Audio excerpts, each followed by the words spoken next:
Hello and welcome back to Miss Yusuf's English class. In this video, we're going to read chapter 51 of Life of Pi. But that first time I had a good look at the lifeboat, I did not see the detail I wanted. The surface of the stern and the side benches was continuous and unbroken, as were the edges of the buoyancy tanks. The floor lay flat against the hull, and there could be no cache beneath it. It was certain. There was no locker or box or any other sort of container anywhere, only smooth, uninterrupted orange surfaces. My estimation of captains and ship chandlers wavered. My hopes for survival flickered. My thirst remained. What if the supplies were at the bow, beneath the tarpaulin? I turned and crawled back. I felt like a dried-out lizard. I pushed down on the tarpaulin. It was tautly stretched. If I unrolled it, I would give myself access to what supplies might be stored below, but that meant creating an opening onto Richard Parker's den. There was no question. Thirst pushed me on. I eased the oar from under the tarpaulin. I placed the lifebuoy around my waist. I laid the oar across the bow, and I leaned over the gunwale and with my thumbs pushed from one end of the hooks the rope that held down the top. I had a difficult time of it, but after the first hook it was easier with the second and the third.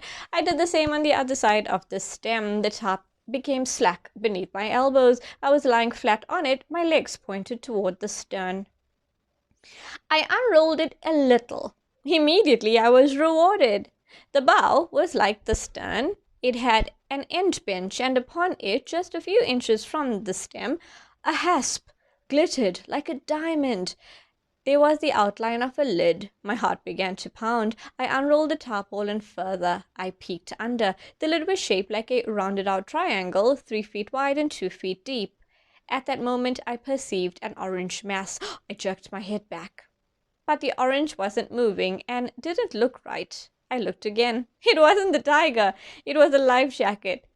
There were a number of life jackets at the back of Richard Parker's den. A shiver went through my body. Between the life jackets, partially as if through some leaves, I had my first unambiguous, clear-headed glimpse of Richard Parker. It was his haunches I could see, and part of his back. Tawny and striped and simply enormous, he was facing the stern, lying flat on his stomach. He was still, except for the breathing motion of his sides. I blinked in disbelief at how close he was. He was right there, 2 feet beneath me, stretching. I could have pinched his bottom, and between us there was nothing but a thin tarp. Easily got around. God preserve me. No supplication was ever more passionate, yet more gently carried by the breath. I lay absolutely motionless. I had to have water. I brought my hand down and quietly undid the hasp. I pulled on the lid. It opened onto a locker. I have just mentioned the notion of details that became lifesavers. Here was one. The lid was hinged an inch or so from the edge of the bow bench, which meant that as the lid opened, it became a barrier between that closed off, the 12 inches of space between the top and bench through which Richard Parker could get to me after pushing aside the life jackets. I opened the lid till it fell against the crosswise oar and the edge of the top. I moved onto the stem, facing the boat, 1 foot on the edge of the open locker and the other against the lid. If Richard Parker decided to attack me from below, he would have to push on the lid. Such a push would both warn me and help me fall backward into the water with the lifebuoy. If he came the other way, climbing atop the tarpaulin from astern, I was in the best position to see him early and again take to the water. I looked about the lifeboat and couldn't see any sharks. I looked down between my legs. I thought I would faint for joy. The open locker glistened with shiny new things. Oh, the delight of the manufactured good, the man-made device, the created thing. That moment of material revelation brought an intensity of pleasure, a heady mix of hope, surprise, disbelief, thrill, gratitude, all crushed into one, unequaled in my life by any Christmas, birthday, wedding, Diwali, or any other gift-giving occasion. I was positively giddy with happiness. My eyes immediately fell upon what I was looking for. Whether in a bottle, a tin, or a carton, water is unmistakably packaged. On this lifeboat, the wine of life was served in pale golden cans that fit nicely in the hand. Drinking water, said the vintage label in black letters. HP Foods Limited were the vintners. 500 milliliters were the contents. There were stacks of these cans, too many to count at a glance. With a shaking hand, I reached down and picked one up. It was cool to the touch and heavy. I shook it. The bubble of air inside made a dull glub glub glub sound. I was about to be delivered from my hellish thirst. My pulse raced at the thought. I had only to open the can. I paused. How would I do that? I had a can. Surely I had a can opener. I looked in the locker. There was a great quantity of things. I rummaged about. I was losing patience. Aching expectation had run its fruitful course. If I had to drink now, or I would die. I could not find the desired instrument, but there was no time for useless distress. Action was needed. Could I prise it open with my fingernails? I tried. I couldn't. My teeth? It wasn't worth trying. I looked over the gunnel.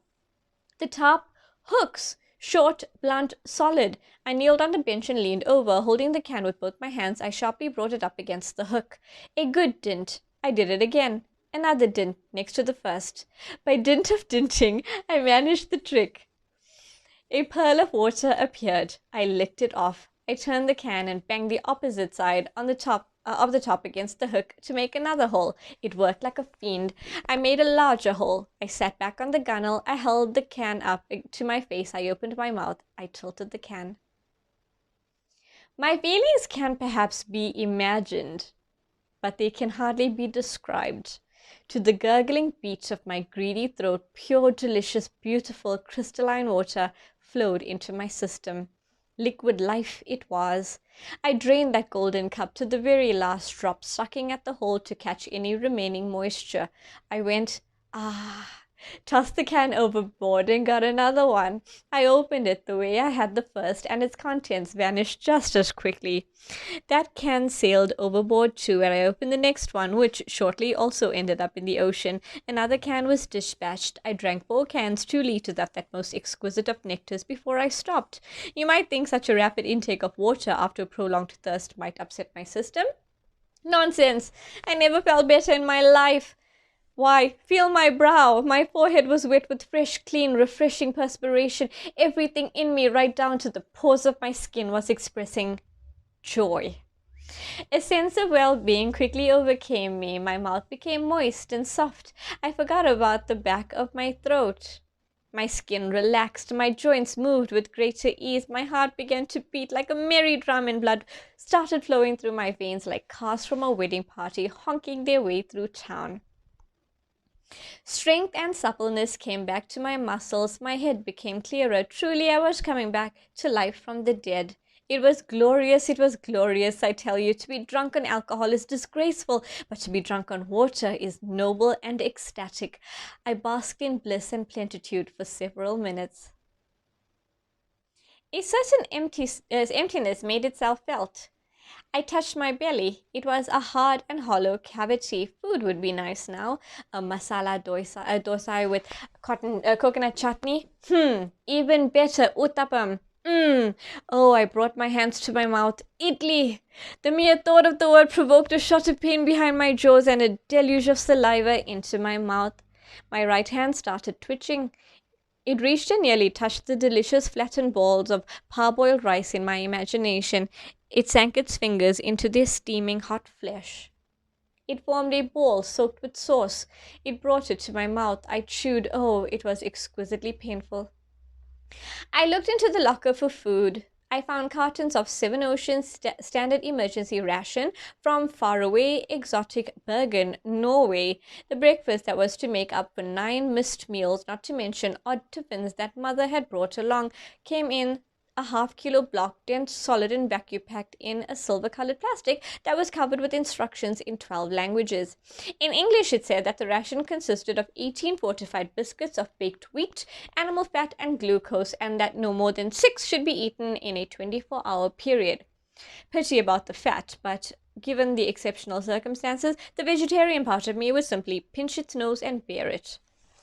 At the top of the block were the words "Tear here" to open and a black arrow pointing to the edge of the plastic. The edge gave way under my fingers. 9 wax paper wrapped rectangular bars tumbled out. I unwrapped one. It naturally broke in two nearly square biscuits, pale in color and fragrant in smell. I bit into one. Lord, who would have thought? I never suspected. It was a secret held from me. Norwegian cuisine was the best in the world. These biscuits were amazingly good. They were savory and delicate to the palate, neither too sweet nor too salty. They broke up under my teeth with a delightful crunching sound. Mixed with saliva, they made a granular paste that was enchantment to the tongue and mouth. And when I swallowed, my stomach had only one thing to say: Hallelujah. The whole package disappeared in a few minutes, wrapping paper flying away in the wind. I considered opening another carton, but I thought better. No harm in exercising a little restraint. Actually, with half a kilo of emergency ration in my stomach, I felt quite heavy. I decided I should find out what exactly was in the treasure chest before me. It was a large locker, larger than its opening. The space extended right down to the hull and ran some little ways into the side benches. I lowered my feet into the locker and sat on its edge, my back against the stem. I counted the cartons of 7 Ocean. I had eaten one. There were 31 left. According to the instructions, each 500-gram carton was supposed to last one survivor 3 days. That meant I had food rations to last me 31 times 3, 93 days. The instructions also suggested survivors restrict themselves to half a liter of water every 24 hours. I counted the cans of water. There were 124. Each contained half a liter, so I had water rations to last me 124 days. Never had simple arithmetic brought such a smile to my face. What else did I have? I plunged my arm eagerly into the locker and brought up one marvelous object after another. Each one, no matter what it was, soothed me. I was so sorely in need of company and comfort that the attention brought to making each one of these mass-produced goods felt like a special attention paid to me. I repeatedly mumbled, "Thank you, thank you, thank you." Okay, that was chapter 51. Stay tuned for chapter 52.